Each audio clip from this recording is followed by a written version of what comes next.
Okay, I'm prepping a pork butt that we're gonna make pulled pork sandwiches for the Super Bowl. We're actually gonna make it in our fireplace pizza oven that we installed on our back patio. The first thing I wanna do is cut any excess fat off of this pork butt. This is a bone-in pork butt,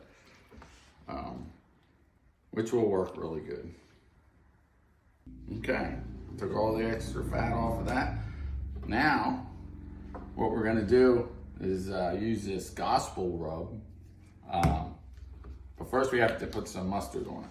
So you wanna get this thing good and coated with mustard.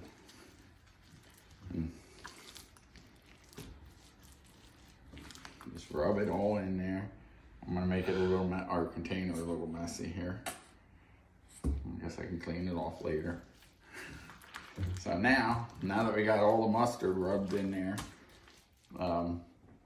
next thing I'm gonna do is try to open this container without getting it too messy. I guess I can clean that off too. So, okay. So you wanna put this on pretty generously. Okay, we're back. We're still putting rub on here. So you want to coat this thing on all sides. Like I say, you can be pretty generous with this thing. So, you want the whole thing coated with this. This is what's going to give it its nice flavor. So that's pretty much it. And what we're going to do now is we're going to let it sit for a couple hours in the fridge so it can marinate. And I put it in a pan like this because it's in the fireplace that we're cooking it in. We don't want all the juices to run all over the place. So that's it for prepping the pork butt. Okay, here we are. We have the fireplace all already lit. What we want to do with this is we want to keep the damper open on this because I'm going to try to keep my temperature around 220, maybe 240 at the most. Here's the pork roast. It's all marinated. I had this marinated for probably about 5 to 6 hours. You can do it overnight if you want. Pretty much in this oven, you want to keep this in a pan because you don't want all the juices getting everything all messy. So what I did is I put it in a foil pan. I'm gonna slide it in here. That's pretty much it. This one here is probably gonna take about, I'd say probably 8 to 10 hours.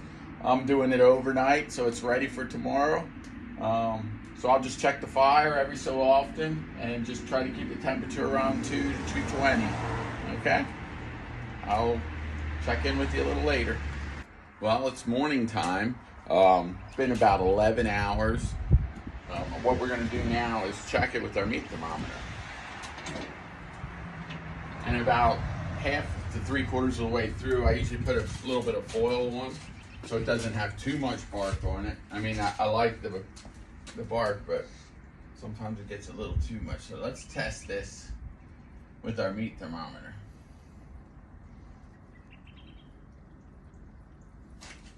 So, as you can see, we're at like 190 on the inside. Anything above 150 is pretty much done with pork.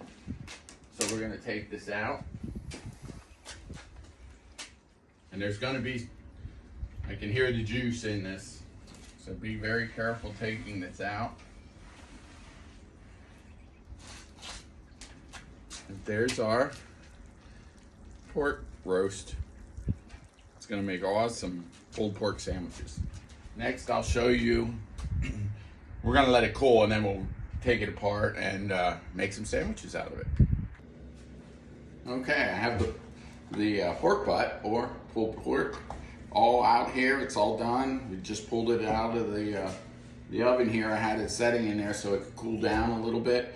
I guess you could see who I'm voting for today. This is a 49ers fan right here.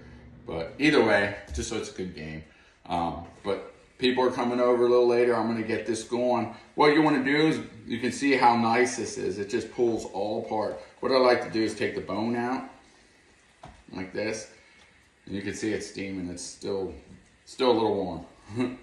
So what I'm gonna do is I'm gonna pull all this apart.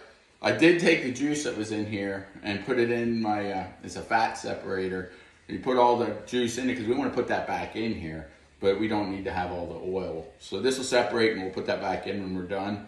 I'm gonna pull this apart and I'll show you the next step. Okay, we got it all pulled apart. Here's all the pork. What I like to do at this point is, well, of course, try it. It's pretty good. I like to add a little extra of the seasoning at the very end. Just mix that up a little bit. That just gives a really good flavor. And then what I like to do is put the juices back in. There wasn't a whole lot of fat in this. So we're gonna put that juice right back in there.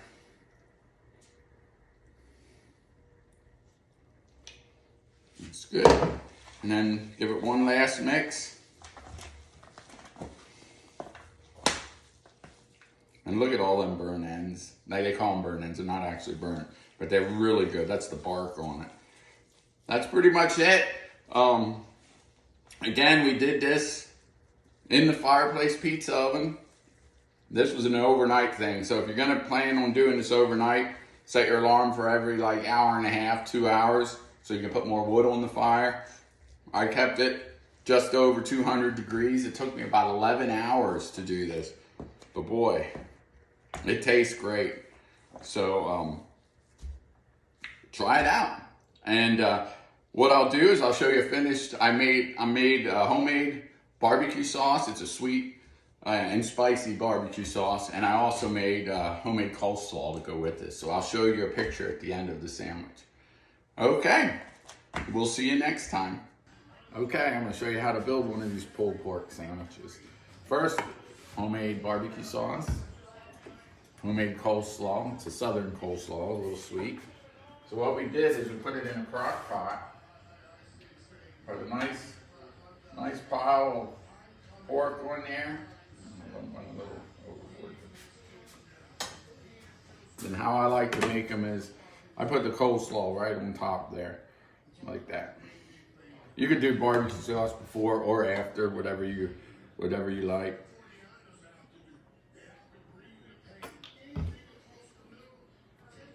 That's pretty much it. Ready for the Super Bowl.